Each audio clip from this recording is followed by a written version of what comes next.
여러분들은 서번트 리더십이라는 단어를 아마 들어보신 적이 있으실 것입니다. 그런데 이 서번트 리더십이라는 단어를 최초로 사용한 사람에 대해서는 아시나요? 미국의 로버트 그린리프라는 사람이 최초로 사용했습니다. 그는 서번트 리더십을 설명하기 위해 서번트 리더가 되는 것이라는 책에서 헤르만 헤세의 소설 동방술래를 인용합니다. 그 동방술래의 내용을 살펴보면 여러 사람들이 길을 떠나게 돼요. 어떤 사람은 사랑을 찾아서, 어떤 사람은 뱀을 잡아 돈을 만들 목적으로, 또 어떤 사람은 진리를 찾아서 여행을 떠나게 됩니다. 각자마다의 목적으로 여행을 하던 중에 레오라는 하인을 만나게 돼요. 그 레오는 사람들을 마주치기만 하면 무엇을 도와드릴 게 없을까요? 라고 항상 묻는 사람이었습니다. 그러던 어느 날 이 레오가 안 보이는 거예요. 사람들은 이 레오를 찾기 시작합니다. 어디 갔지?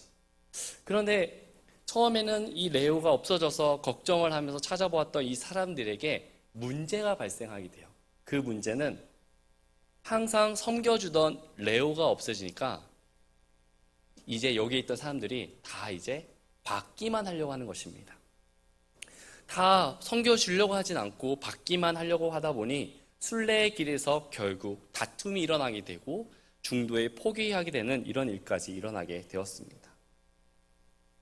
사랑하는 성도 여러분, 우리는 인생이라는 큰 틀 안에서 우리는 살아갑니다. 어떤 사람들은 진리를 찾아서, 어떤 사람들은 사랑을 찾아서, 어떤 사람들은 돈을 찾아서 떠납니다.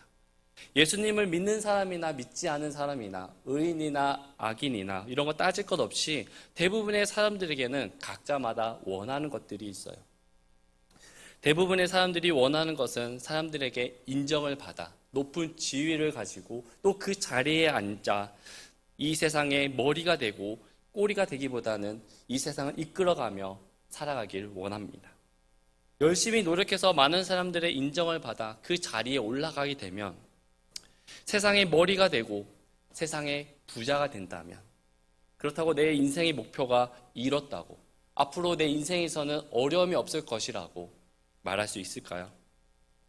정말 우리가 인생을 살아갈 때 무엇에 목적을 두며 살아가야 하는 것인지 이 시간 말씀을 통해서 우리가 생각해 보길 원합니다.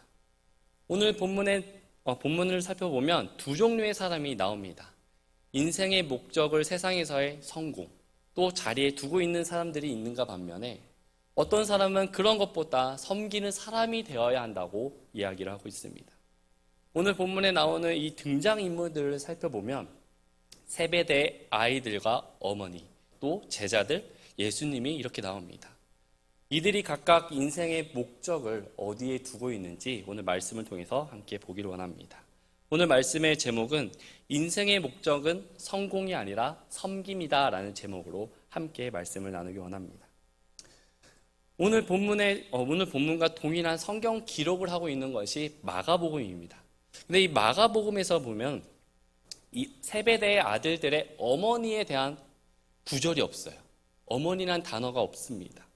마태복음에서는 어머니가 나오는데 마가복음에서는 어머니가 나오지 않습니다.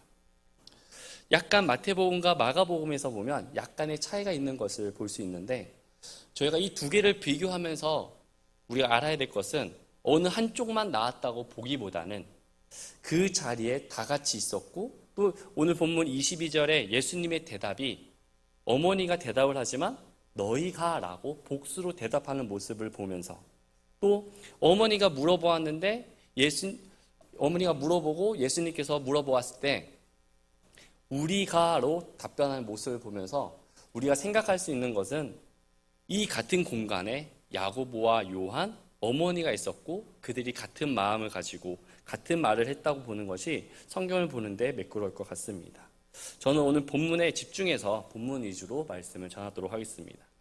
첫 번째로 세상의 성공에 목적을 둔 사람들에 대해 살펴보겠습니다.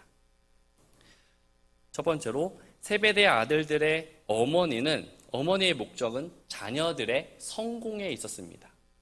20절 말씀에 그때 세베대의 아들들의 어머니가 자기 아들들과 함께 그분께 와서 그분께 경배하며 그분에게서 무엇인가를 바라매. 세베대의 아들들의 어머니가 자신의 아들들을 데리고 와서 예수님께 찾아가 존경과 공의를 표하면서 경배를 하고 있다고 합니다. 그러면서 무엇인가를 바랬다고 말씀하고 있는데, 오늘 본문에 나오는 이 세베대의 아들들이 누구일까요? 아들들은 야고보와 요한이에요. 예수님께서 어부인 베드로와 안드레를 부르실 때 야고보와 요한도 함께 부르셨습니다. 특별히 예수님의 제자들 중에 많은 사랑을 받았던 이 제자들이 있었는데, 그 제자들은 베드로와 오늘 본문에 나오는 야고보와 요한이었어요. 왜냐하면 예수님께서 몇 명만 데리고 소수로 어디 이동하실 때 항상 이 세 명은 꼭 데리고 다니셨어요. 첫 번째로 예수님께서 변화산에 올라가 기도하실 때 이들을 데리고 가셨습니다. 베드로와 야고보, 요한은 예수님의 용모가 변화되고 그 옷이 휘어져 광채가 나는 것을 보았어요.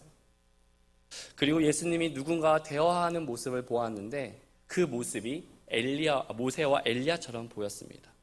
이 모습이 너무나 신비하고 좋았던 이 베드로는 그곳에서 우리 이곳 살면 좋겠다고 이야기를 합니다. 두 번째로 야이로의 딸을 고치실 때에도 이들을 데리고 다니셨어요. 야이로의 딸을 고치시러 가는 도중에 혈루병 여인을 고칩니다. 근데 이제 그 사이에 야이로의 딸이 죽게 돼요. 야이로의 집에 찾아가 죽은 딸을 살려주는 그 순간에 이들이 함께 했습니다. 세 번째로 겟세마네 동산에서 기도하실 때에도 이들을 데리고 다니셨습니다.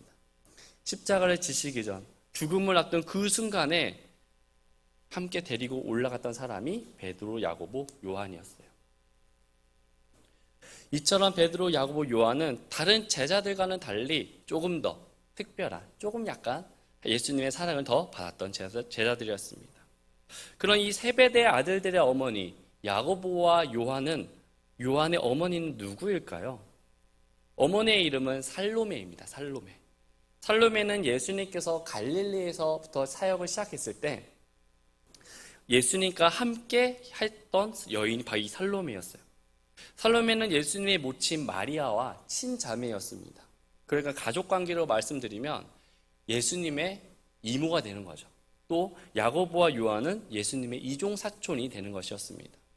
이런 살로메가 예수님을 찾아가 무엇을 바래죠? 21절에 그분께서 그녀에게 이르시되 내가 무엇을 원하느냐 하시니 그녀가 그분께 이르되 주의 왕국에서 나의 이 두 아들이 하나는 주의 오른쪽에 다른 하나는 왼쪽에 앉는 것을 허락하옵소서라고 말씀을 합니다. 특별히 예수님께 부탁을 하는데, 예수님의 주의 왕국에 올라가실 때, 왕위에 올라가실 때 나의 이 두 아들 야고보와 요한을 주님의 오른쪽에, 주님의 왼쪽에 앉혀달라고 지금 자리 청탁을 하고 있는 것입니다. 왜 이런 이야기를 하고 있는가 보면 이 당시에는 로마의 지배를 받고 있었어요. 로마의 지배를 받다 보니 이스라엘 백성들에게는 자유가 없었습니다. 매 순간이 핍박과 고난의 연속이었어요. 그럼에도 그들이 버티고 인내할 수 있었던 이유는 성경의 예언대로 자신을 구해줄 메시아가 올 것이라는 것을 믿고 있었습니다. 그런데 이 예수님의 행적들을 살펴보니까 자신들이 기다리던 메시아라는 것을 깨닫게 돼요. 그리고 이제 예수님께서 예루살렘을 입성만 하신다면 이제 왕위에 오르실 거야. 왕이 되어서 우리를 다스려 줄 것이라는 생각을 가졌던 것이었습니다.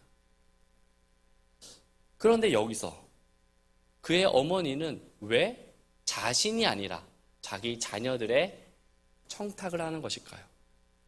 어머니의 마음은 딱 하나였어요. 바로 내 자녀들의 성공이었습니다.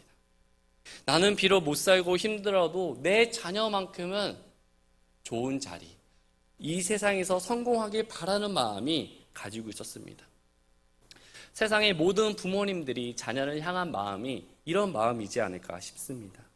자신을 조금 희생하더라도, 부끄러움과 창피를 당한다 할지라도 자녀만 이 세상에서 성공할 수 있다면 부끄러운 일들, 창피한 일들 수만 번, 수천 번 할 수 있는 것이 부모님의 마음 아니겠습니까?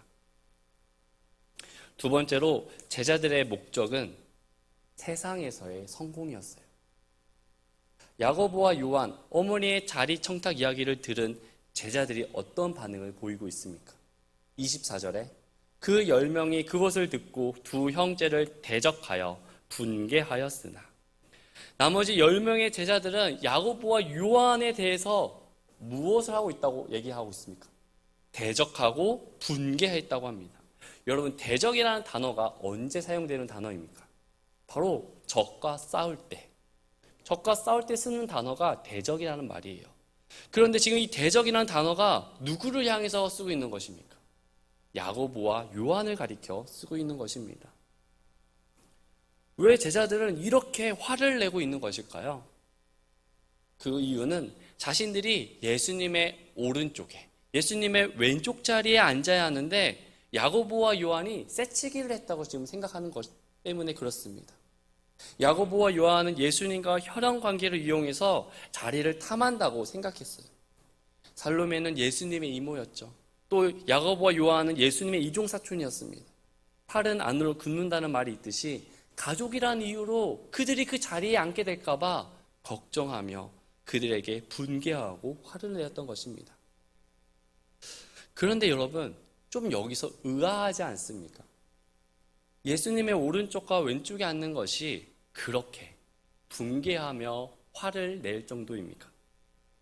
예수님께서 오늘 본문의 18, 19절 말씀에 분명히 이렇게 말씀하셨어요. 예루살렘 입성하면 내가 십자가를 지게 될 것이고 그 십자가로 인해서 내가 죽게 될 것이지만 다시 부활할 것이다 라고 말씀을 하고 있는 것이에요. 그 이야기를 방금 전에 들었습니다. 그런데 그 이야기를 듣자마자 자리 청탁 이야기를 듣고 이런 반응을 하는 것이에요. 왜 그랬던 것일까요? 예수님의 옆자리. 세상에서 그 자리가 정말 성공한 자리라고 믿었기 때문에 그렇습니다. 예수님의 제자들은 3년 동안이나 쉬지 않고 예수님을 따라다니면서 직접 가르침을 받았던 자들이었어요. 죽은 자를 살리시고 오병이어의 기적도 보고 또 바다 위를 걷고 풍랑을 잠잠케 하는 모습들을 이들이 직접 보았습니다. 예수님께서 방금 하신 이 십자가의 의미를 그들이 들었음에도 불구하고 깨닫지 못했던 것이에요. 예수님께서 분명히 내가 죽을 것이다, 내가 분명히 죽는다고 말씀하셨음에도 불구하고 제자들의 생각에는 에이, 예수님께서 그동안 수많은 기적들을 일으키셨는데 불가능을 가능케 하신 그 능력이 있으신데 어떻게 죽으시겠어? 라고 생각을 했던 거예요. 오직 예수님은 우리들의 왕이 되어서 그 높은 권세 있는 자리에 올라가 우리의 문제를 해결해 주실 것이야 라는 이런 생각만 했던 것이었습니다. 이 얼마나 어리석은 모습입니까? 그러나 이런 어리석은 제자들의 모습은 이번이 처음이 아니었어요. 마태복음 18장의 말씀에 보면 제자들이 하늘의 왕국에서 누가 더 큰 자인가 하고 그것을 가지고 서로 다투게 돼요. 또 19장에 가서는 어린아이가 예수님께 기도받으러 나오는 그 모습을 보면서 오히려 그 어린아이를 향해서 꾸짖는 모습을 볼 수 있습니다. 마태복음 19장 14절에 예수님께서 이르시되 어린아이들이 내게 오는 것을 허락하고 그들을 막지 말라. 하늘의 왕국은 그런 자들의 것이니라 라고 말씀하고 있습니다. 이미 제자들은 하늘의 왕국이 누구의 것이고 어떤 사람이 들어갈 것이고 그곳에 누가 큰 자인지 예수님께서 분명히 가르쳐 주셨음에도 불구하고 이들은 세상의 지위, 자리, 또 성공에 목적을 두었습니다. 세 번째로 불신자들의 목적도 세상의 성공입니다. 하나님을 믿지 않는 불신자들의 인생 목적도 성공에 있다는 것을 아십니까? 25절에 예수님께서 그들을 불러 이르시되 이방인들의 통치자들이 그들에게 지배권을 행사하고 큰 자들이 그들에게 권위를 행사하는 것을 너희가 알지만 권세를 잡고 높아지고 부해지는 것, 그것을 소위 성공이라고 말합니다. 대부분 사람들은 이런 성공, 돈, 명예를 위해서 목적을 두고 살아가요. 세상에서 성공할 수만 있다면 상대를 이해하고 포용하기보다는 수단과 방법을 가리지 않고 남들보다 더 열심히 하고 남들보다 더 빛나기 위해서 노력하는 사람들이 이런 사람들입니다. 오늘 본문에 나오는 이 살로메, 야고보, 요한, 이 제자들의 모습을 보면 어떤 생각이 드십니까? 과연 이들이 믿음으로 예수님의 마음을 온전히 이해하고 있는 모습으로 나온 것을 볼 수 있습니까? 아니면 불신자들의 목적과 같이 세상에서의 성공을 위해 나아가는 모습을 발견할 수 있습니까? 불신자들은 참된 인생의 목적이 무엇인지 몰라서 세상의 성공을 향해 달려가요. 이에 반해 믿는 자들은 인생 목적이 성공에 있지 않음을 알면서도 배웠어도 깨닫고 있어도요. 왜 인생의 성공의 목적을 두며 살아갈까요? 그 이유는 확신이 없기 때문에 그렇습니다. 불안해서 그런 거예요. 이 사람은 앞으로 달려가는 그 모습을 보는데 내 모습은 너무나 뒤처지는 것입니다. 내 자녀는 점점 뒤처지는 것만 같은 거예요. 이 사람은 성공하는 것처럼 쭉쭉 앞으로 치고 나가는데 나는 자꾸만 제자리에 있는 것처럼 보이는 것입니다. 그럴 때 우리의 마음이 어떻게 되죠? 세상에 마음을 두면 안 된다는 것을 알면서도 어쩔 수 없다. 너도 이 상황이 되면 나와 똑같은 선택을 할 거야 라며 자기 핑계를 대며 세상을 따라가는 것입니다. 사랑하는 성도 여러분, 오늘 본문에 나오는 이 제자들의 모습을 보면 과연 믿음으로 선택한 모습이라고 볼 수 있을까요? 내가 주님을 사랑하고 주님을 섬기는 것이 내가 이 세상에서 축복받으려고, 내가 이 세상에서 잘 되려고, 내가 이 세상에서 잘 되기 위해 예수님의 오른쪽, 예수님의 왼쪽에 앉기 위해서 주님을 나의 성공의 도구로 여기고 있지는 않습니까? 오늘 이 시간 우리의 모습을 한번 진지하게 생각해 보기를 원합니다. 정말 내가 이 세상을 살아가는 목적이 무엇인지, 무엇을 위해서 살아가는 것인지 우리가 나 자신을 점검하며 돌아보길 원합니다. 두 번째로 섬김의 목적을 둔 사람입니다. 오늘 본문에 유일하게 섬김의 목적을 둔 사람이 있었습니다. 그 사람이 누구인가요? 예수님입니다. 세베대의 아들들의 어머니가 자리 청탁을 했을 때 예수님께서 이렇게 대답을 하십니다. 22절에 예수님께서 응답하여 이르시되 너희가 구하는 것을 너희가 알지 못하는도다. 내가 마실 잔을 너희가 마실 수 있으며 나를 잠기게 한 침례로 침례를 받을 수 있느냐. 그들이 그분께 이르되 우리가 할 수 있나이다 라고 말씀하고 있어요. 예수님께서는 지금 너희가 나에게 구하고 있는 것이 무엇을 구하고 있는지 모르는 것이다 라고 말씀하고 있습니다. 무엇을 알지 못하는 것일까요? 첫 번째로 고난이 있다는 것을 몰랐습니다. 예수님께서는 분명히 예수님을 믿기 때문에 고난을 당할 것이라고 말씀하셨어요. 사도행전 9장 16절에 그가 내 이름을 위해 얼마나 큰 일들로 반드시 고난을 겪어야만 하는지 내가 그에게 보이리라 라고 말씀하셨습니다. 예수님은 말씀하신 대로 후에 고난을 당하게 돼요. 제자들이 고난을 당하게 됩니다. 복음을 전하던 스데반이 돌에 맞아 죽게 돼요. 야고보는 칼로 배임을 당하게 됩니다. 요한도 바모섬에서 유배되어 호된 시련을 겪게 돼요. 이런 고난이 있다는 것을 이들은 몰랐습니다. 그저 예수님을 믿기만 한다면, 예수님을 믿으면 잘 될 거야, 예수님과 함께하면 축복해 주실 거야, 물질의 복을 주실 거야 라고 이런 생각만 하였던 것입니다. 두 번째로 이들은 예수님께서 마실 잔에 대해서 몰랐어요. 여러분, 예수님께서 마시려고 하는 잔이 어떤 잔인지 아십니까? 이 잔을 원어로 살펴보면 토포테리온이라고 합니다. 이 단어의 뜻은 악한 자와 죄인들에게 쏟아 부으시는 진노라는 의미를 가지고 있어요. 예수님께서 이 말씀하시는 이 잔은요, 진노의 잔이었습니다. 죽음의 운명을 의미하는 것이었어요. 그 잔을 먹으면 죽게 되는 것이었습니다. 예수님께서 예루살렘에 가시는 진짜 이유가 무엇이었습니까? 바로 십자가의 고난과 죽음을 당하기 위해서, 모든 사람들의 구원을 위해서 그 고난의 잔, 죽음의 잔을 마셔야만 했던 것이었어요. 예수님은 이 부분에 대해서 제자들에게 세 번이나 말씀하셨어요.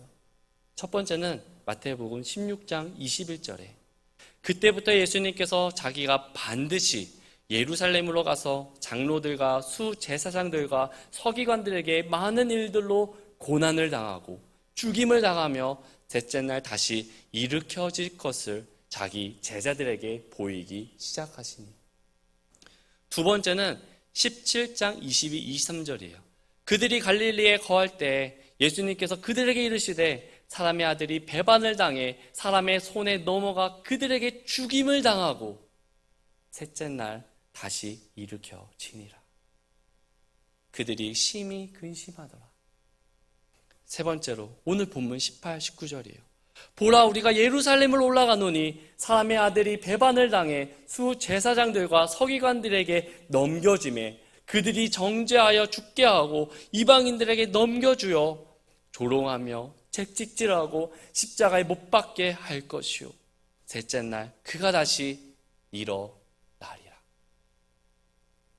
예수님께서는 자신의 죽음에 대해서, 십자가의 그 길에 대해서 세 번이나 말씀하셨습니다. 첫 번째 얘기했을 땐 베드로가 그 말을 듣고는요, 그럴 수 없다고 얘기해요. 예수님, 그럴 수 없습니다 라고 얘기할 때 예수님이 뭐라고 대답하죠? 사탄아, 물러가라 라고 말씀하셨습니다. 두 번째 예수님께서 말씀하셨을 때 제자들은 그 이야기를 듣고 심히 근심하였다고 얘기합니다. 세 번째, 오늘 본문에서 말씀하셨을 때는 방금 전에 이야기했던 것이에요. 그렇다고 한다면 이제 제자들은 눈치를 채고 앞으로 예수님이 지실 그 십자가의 길을, 고난의 길을 미리 생각하면서 준비를 해야 되는데 전혀 이해하지 못했습니다. 그저 예수님께서 말씀하시는 그 잔이 축배의 잔으로만 생각했던 것이에요. 그래서 이렇게 대답하죠. 우리가 할 수 있다. 사랑하는 성도 여러분, 왜 예수님께서 이 땅에 오셨습니까? 28절 말씀에 보면 사람의 아들도 섬김을 받으러 오지 아니하고 도리어 섬기며 자기 생명을 많은 사람의 대속물로 주려고 왔느니라 라고 말씀하고 있습니다. 예수님께서 이 땅에 오신 목적은 두 가지입니다. 첫 번째는 섬기러 오셨습니다. 예수님께서 하나님과 동등된 권세를 가지고 계셨지만 그 모든 것들을 내려놓고 이 땅에 오셔서 낮은 모습, 종의 모습으로 섬기셨어요. 두 번째는 자기 목숨을 대속물로 주려고 오셨습니다. 전쟁이 끝난 후에 포로들을 구하기 위해서 어떻게 해야 될까요? 그냥 포로들을 보내주십시오 하면 포로를 보내줄까요? 아니에요. 값을 치러야 되는 것입니다. 그 값을 치르기 위해서 예수님께서 오신 것이었어요. 왜 예수님은 하나님과 동등된 권세를 내려놓고 굳이 이 땅에 와서 그들을 섬기며 자기 목숨을 대속물로 주려고 하였을까요? 딱 한 가지 이유예요. 바로 우리 때문에 그렇습니다.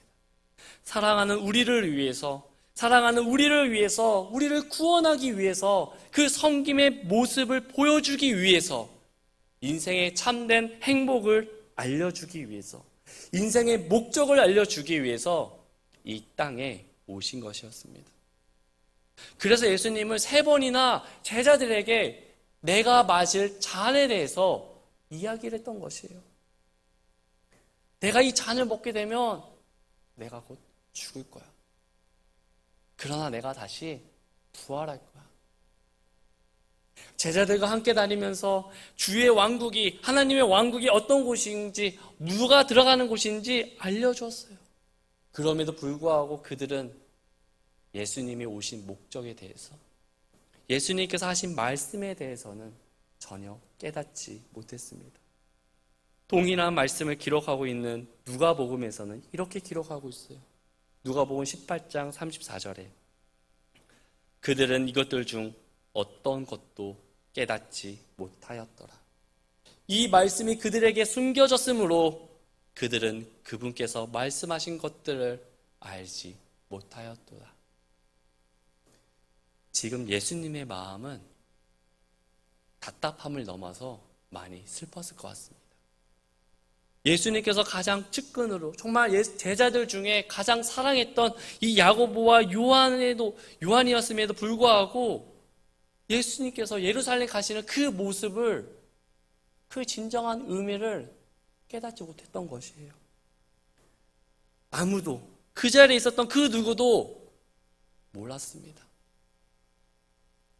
예수님께서 말씀하신 것에는 전혀 관심이 없었다는 것이에요.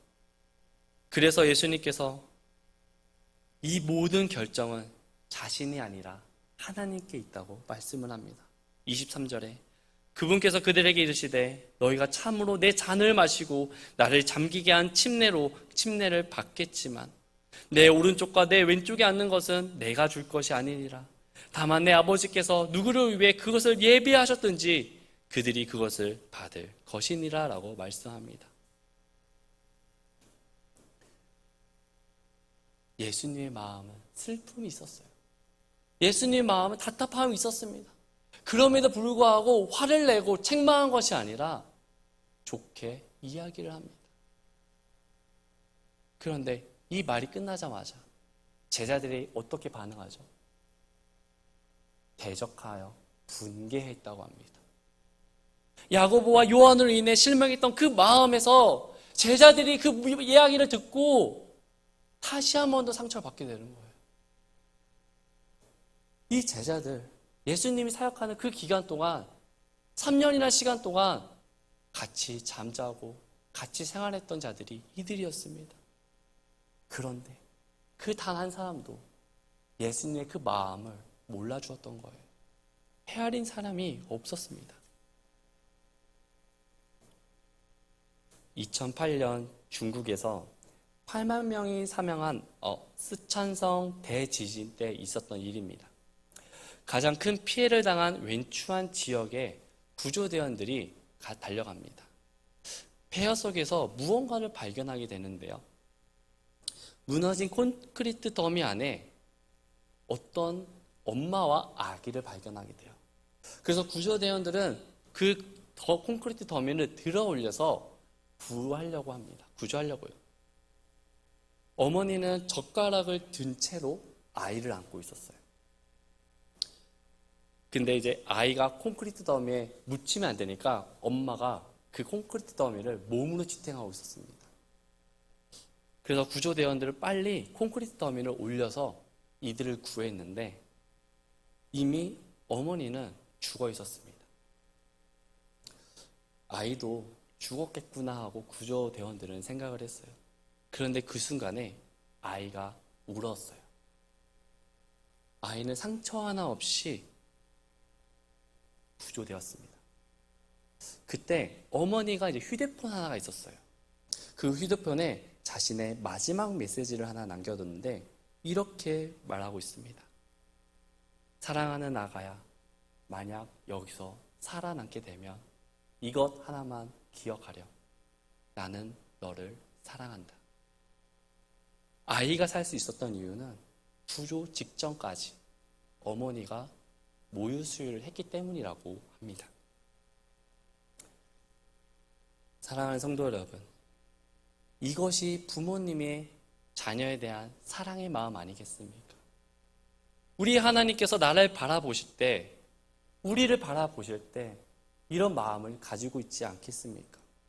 비록 예수님의 마음에 그들이 정말 답답하고 내 마음에 상처 주고 내 마음에 슬픈 마음을 준다 할지라도 이들이 내 사랑하는 자녀들이기 때문에, 내 사랑하는 아이들이기 때문에 그를 품어주고 용서하고 이해해 줄 수 있는 것 아니겠습니까?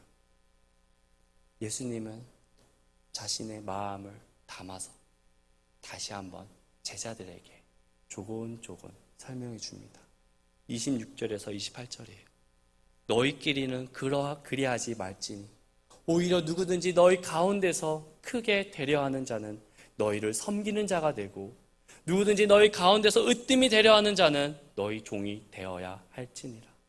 사람의 아들도 섬김을 받으러 오지 아니하고 도리어 섬기며 자기 생명을 많은 사람의 대속물로 주려고 왔느니라.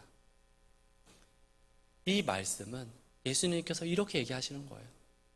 나의 사랑하는 아이들아, 내 사랑하는 자녀들아, 제발 그러지 말라. 왜 너희들 가운데 꼭 누군가 커야 되니? 꼭 누군가 성공해야 되니? 그런 게 아니야. 내가 너희들에게 정말 바라는 것은 이 세상의 성공이 아니라 너희들이 섬기는 자가 되기를 원해. 너희들 중에 으뜸이 되고자 하려면 종이 되어야 해. 내가 그렇게 하기 위해서 이 땅에 온 거야. 내가 너희를 섬기려고 왔어. 내가 너희를 위해서 내 목숨까지도 다 주려고 온 거야. 제발 그러지 마. 우리는 섬기는 사람이 되어야 돼. 사랑하는 성도 여러분, 예수님의 목적은 인생의 성공이 아니었어요. 바로 섬김이었습니다. 예수님은 자신이 섬기는 그 섬기는 삶을 살았고 많은 사람들을 섬기기 위해 자신을 대속물로 주려고 오셨다고 합니다. 그렇다고 한다면 우리는 어떻게 살아야 할까요? 우리도 예수님을 닮아서 섬기는 삶을 살아야 돼요. 우리도 이제는 내 마음속에 있는 모든 것들을 다 내려놓고 스찬성 대지질 때 엄마가 아이에게 했던 말처럼 내가 너를 사랑한다, 기억하라고 말했던 것처럼 그것을 우리가 기억해야 돼요. 세상은 우리들에게 분명히 말합니다. 높아져야 된다, 높은 지위를 가져야 된다, 올라가야 된다라고 얘기해요. 하지만 주님은 반대예요. 낮아져라. 더 낮아지고 낮아져서 섬기는 사람이 되어야 한다. 세상은 우리들에게 무엇인가를 가지라고 말합니다. 그러나 우리 주님은 너가 가진 것 나눠줘라. 나눠주라고 말씀하세요. 요즘 저는 이런 생각을 많이 하게 되는 것 같아요. 어릴 때는 참 저희 부모님이 되게 강하셨습니다. 너무 강하셨어요. 그래서 힘도 세고 강하셨다는 느낌이 강한데, 근데 어느 순간에 보니까 저희 부모님의 이제 흰머리가 또 되게 많이 나셨더라고요. 또 손을 잡아봐도 예전보다 힘이 많이 약해지신 것을 느끼게 되었습니다. 최근에 이제 저희 집이 이사를 하게 되었어요. 이사를 가야 되는 상황이어서 집을 알아보는 상황 속에 저희 어머니와 함께 집 알아보던 중에 저희 어머니가 그러시더라고요. 나는 어릴 때, 또 내가 결혼 생활할 때, 또 너희들을 키울 때 나는 사실 잘 못 먹었어. 내가 너희들 주려고 내가 먹고 싶은 거, 내가 사고 싶은 거 다 아껴가면서 지금 여기까지 왔어. 근데 딱 하나 내가 너에게 바라는 게 있어. 그것은 너가 행복하게 살았으면 좋겠어. 그 얘기를 하더라고요. 제가 잘나서 완벽해서 이런 부모님의 사랑을 받는 것일까요? 아니죠. 전혀 아니에요. 지금도 많은 것이 부족합니다. 그냥 단지 어머니의 아들이라는 이유로 부모님께서 희생하고 섬겨주시는 것입니다. 그래서 저는 감사하고 고맙고 죄송한 마음이 들었습니다. 예수님도 우리를 향해서 이런 마음이지 않겠습니까? 그저 우리가 하나님의 아들이기 때문에, 우리가 무엇을 뭔가 했기 때문에 특권을 받아 누리며 축복되고 잘되는 삶을 살아가는 것이 아니라 그저 하나님의 아들이기 때문에 우리가 때로는 잘못하고 실수하고 돌이킬 수 없는 죄를 지었다 할지라도 우리가 자녀이기 때문에 하나님께서 우리를 용서해주고 품어주시는 것 아니겠습니까? 그런 하나님께서 우리들에게 말씀하시는 것이에요. 내가 이 땅에 온 이유는 너희들이 인생에서 성공하기 위해서 이 땅에 온 것이 아니야. 너희들이 이 땅에서 정말 추구해야 될 것은 내가 이 땅에 온 목적처럼 섬기고 내가 너희를 위해서 목숨을 던진 것처럼 하나님을 사랑해야 돼. 그것이 너희들의 목적이 되었으면 좋겠다라고 이야기하고 있는 것입니다. 사랑하는 성도 여러분, 우리는 어떤 인생의 목적을 두며 살아가고 있습니까? 세상이 말하는 성공, 주님이 오신 이유인 섬김, 여러분들은 어디에 가치관을 두고 살아가시겠습니까?